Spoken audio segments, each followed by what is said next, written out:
What's good, people? It's about that time to randomly relate, reverse rants, no hate. So, Keyshawn Davis' last fight, he just picked up a victory, which is now being called a no contest.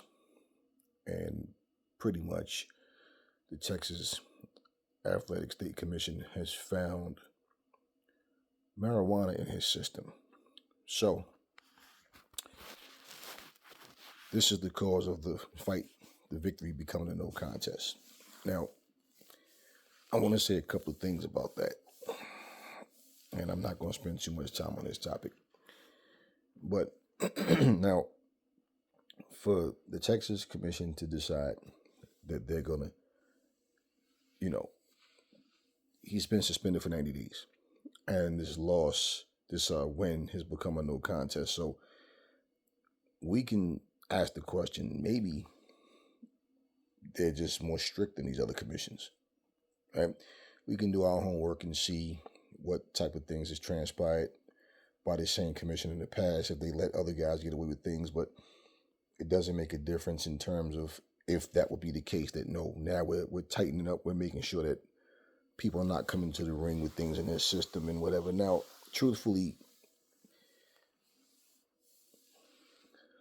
athletes should be clean.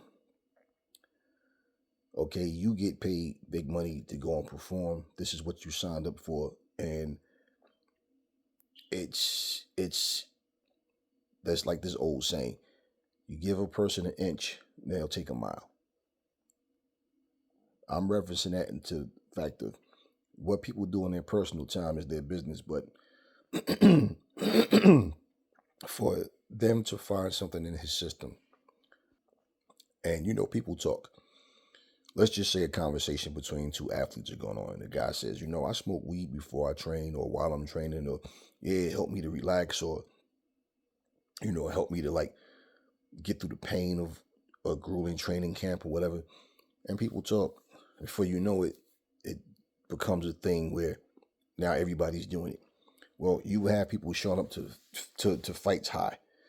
If people use it to get through the pain of a training camp, whether hitting the bag or whether you're jogging, whether you're sparring, whatever it may be, well, they'll come to the ring that way.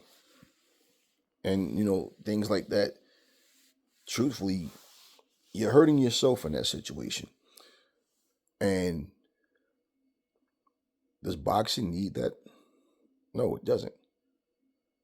And I've never been high or drunk a day in my life, but I can tell you, being around people that have been, it's the type of situation where I know they don't really realize how they're acting and what they're doing at that moment.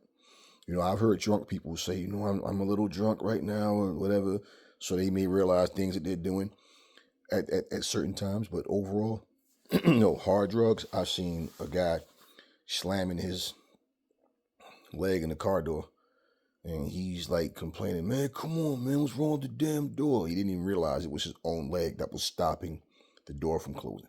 And he was slamming the door hard as hell. If that guy wasn't high, he'd have been screaming at the top of his lungs as hard as he was slamming his leg in that door. When he sobered up, I'm pretty sure he was in pain. And I'm pretty sure his leg, his ankle had to have been swollen. Might even, who knows, what damage he did. But if he wasn't, if he was sober, he'd have felt that the very first time he did it. Okay? So, just saying. People don't really know what they're doing. They don't really understand how foolish they're making themselves look, or how they act when they get high. Now, the truth is, Keyshawn Davis came to the fight. He won the fight, and without hearing about this news, now I'm not saying he was high at the fight, but what I'm saying is, you let people get away with things like that, it will start to affect people in the future, where they will be coming to fights actually high. So they found the marijuana in his system, so we don't know when he smoked it, but this is what doesn't make sense to me. The fight is ruled a no contest, and he's suspended for 90 days. Yet, Oscar Valdez had something in his system. Remember, and he said he drank some tea, and they let the fight go on. There's been other fighters who have won a fight, and they had steroids in their system. They had a banned substance in their system. They didn't get the fight called a no contest. They didn't get a 90-day suspension. Some people walked. Some people were suspended, and then the others that wasn't. And this is from a banned substance. So I don't understand how. Like, here's the reality. If you're on a steroid, anything that gives you a type of boost, now you're in there punching someone in the head, punching them to the body. Yeah, you can get enough boost to where you can end up damaging this person. You smoking weed or whatever, it's not going to make you stronger. Now, but the same way you're taking things to get through pain. I'm not saying he smoked the day of the fight to try. I don't know what the hell he did. But what I'm saying is that works against you. It's not, smoking weed isn't going to give you more stamina. Doing cocaine or something is not going to give you more stamina. Now, certain things can make you take pain more. So, and that's a fact. Like I said, the guy slamming his damn,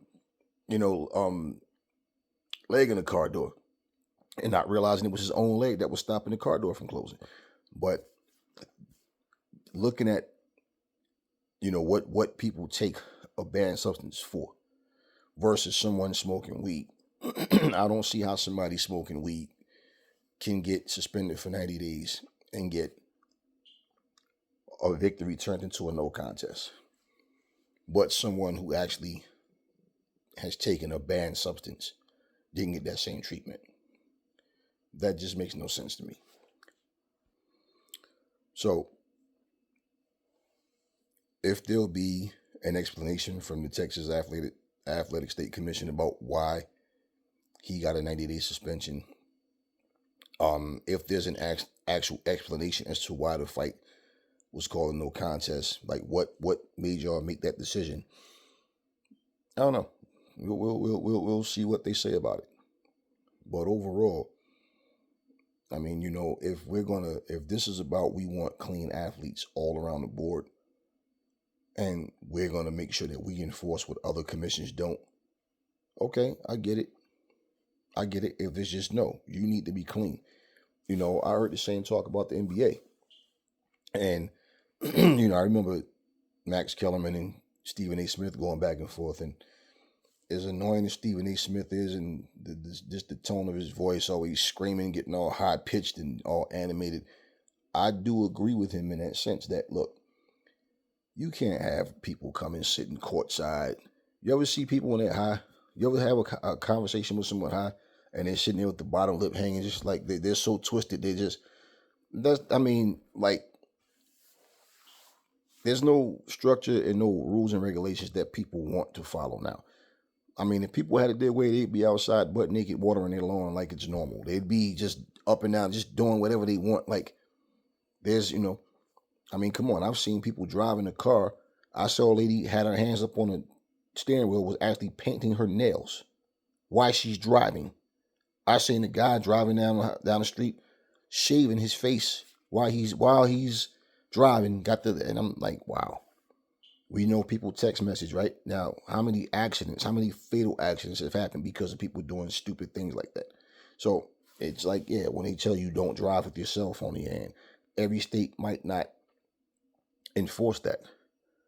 But those distractions cause you to not see something that you would have seen had you not been trying to read text messages while you were driving or trying to send text messages while you're driving and things like that. So, yeah, to clean up the sport, and it would just be great if all around the board, all commissions did the same things. But for people that like to smoke weed, they'll sit there, nah, man, it's only weed. It's only a plan to say, hey, listen, and like I said, these are athletes. Like, come on your own time, you do what you're doing. But, and the crazy thing is, they announced that he had an upcoming fight with Pedraza. Then the following day, they turn around and say, oh, he's being suspended for 90 days, and his previous win is now no contest. And it's like a pattern of with people, they fail a test and they let the fight go on anyway. And the thing is, they know this ahead of time. So, like, what's the hesitation about? Are you trying to decide if you're going to suspend the guy or whatever decision you're going to make?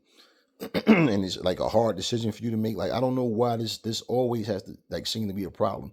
So when they catch something beforehand, like with Jarrell Miller's situation, well, we know that he got banned for what was it, 4 years? Look at Conor Benn's situation. He just talked, he denied it, and then all of a sudden, some time goes by, the talk died down. He just fought. Alicia Baumgartner situation, quiet right now. Hannah Gabriel's situation, we know what happened with her. Dillian White situation, like what So then, why losses didn't come off their records for their last wins, and then all of a sudden, with Connor, we know it happened. Either way, all of them. Why is it that you fail a drug test and you don't get the same treatment, but somebody smoked weed? The drug test is to get an advantage. Smoking weed is not going to give you an advantage. But if it's about, look, you guys are athletes, you need to be clean. You need to be clean. You need to be dedicated to the sport. I mean, like, we got some guys that don't want to train the way they should, right? They go in there and cheat the fans because they come in there half-ass train, they lose, they make an excuse. I didn't have a good training camp or whatever. Or they make all kind of excuses as to why they lost. And there's things like that. We know weed is a plant, it's not an actual drug, but people still, I know people that's addicted to weed. I know people that get up at 5 o'clock in the morning and go buy weed. But they won't take their brother or sister for a job interview 8 o'clock in the morning. It's too early, but it's not too early for you to get up and go get weed, driving around in the dark looking stupid to go get high. So just saying. I don't know, man. I still don't see why for him to be suspended. That's why I said, and have the loss turned into a no contest. So that's why I said maybe we'll get some answers that might make some sense. Maybe not. Either way, it doesn't bother me personally, but just giving the boxing news. And I mean, it just doesn't make sense to me. Someone who's taking something for an advantage to get a win versus someone who's taking something that will actually hurt themselves. They get a 90-day suspension and a reverse decision. Anyway, talk to me in the comment section. What y'all think about this Keyshawn Davis situation? Never fall in love with lies. Remember, the truth brings hate out of people, and I will catch y'all on the next video.